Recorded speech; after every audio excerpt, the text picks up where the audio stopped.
प्रधानमंत्री मोदी की पक्की दोस्त और भारत के पक्के साझेदार इटली पर बड़ी भयंकर मुसीबत आ पड़ी है। ये मुसीबत इतनी बड़ी है जितनी बड़ी भारत की जीडीपी। दरअसल इटली इस समय भयंकर बोझ के तले दब चुका है। इटली पर भारी भरकम कर्ज हो चुका है। ये कर्जा इतना बड़ा है जितनी बड़ी भारत की जीडीपी है। जी हाँ, इटली पर $3 ट्रिलियन से ज्यादा का कर्जा है, जिसे चुकाने के लिए जॉर्जिया मेलोनी सरकार को कड़े और बड़े सख्त फैसले लेने होंगे। खबरों की माने तो इटली सिर से पैर तक कर्जे में डूब चुका है। देश पर भारी भरकम कर्ज को देखते हुए प्रधानमंत्री जॉर्जिया मेलोनी ने राष्ट्रीय धरोहरों में हिस्सेदारी बेचने का फैसला लिया है। मेलोनी इटली को कर्ज के इस जाल से बाहर निकालने के लिए देश की पोस्टल सर्विस में हिस्सेदारी बेचने जा रही हैं। निजीकरण कार्यक्रम के तहत पोस्टल सर्विस में हिस्सेदारी बेचने का फैसला लिया गया है। मेलोनी सरकार का लक्ष्य पोस्टल सर्विस में हिस्सेदारी बेचकर 2026 तक $21.6 अरब जुटाने का है। इसके अलावा सरकार रेलवे कंपनी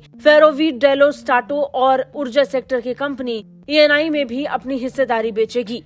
जानकारों का मानना है कि सरकारी कंपनियों में हिस्सेदारी बेचने से भी सरकार को ज्यादा फायदा नहीं होगा। इटली पर $3 ट्रिलियन से ज्यादा का कर्जा है। ये कर्ज भारत की जीडीपी के बराबर है।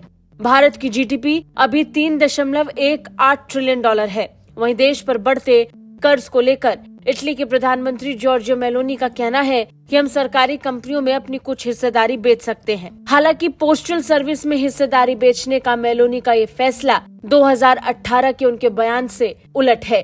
इटली की प्रधानमंत्री बनने से पहले 2018 में मेलोनी ने पोस्टल सर्विस को अपना कोहिनूर बताया था। वो इसे बेचने के खिलाफ थी, लेकिन अब मामला उल्टा पड़ता दिख रहा है। उस वक्त वो पोस्टल सर्विस के निजीकरण के सख्त खिलाफ थी। जॉर्जिया मेलोनी ने तब कहा था कि मैं पोस्टल सर्विस के निजीकरण के सख्त खिलाफ हूँ। ये हमारा कोहिनूर है जो इटली के लोगों के हाथ में ही रहना चाहिए। लेकिन आज वही मेलोनी इसके निजीकरण की तैयारी कर रही है।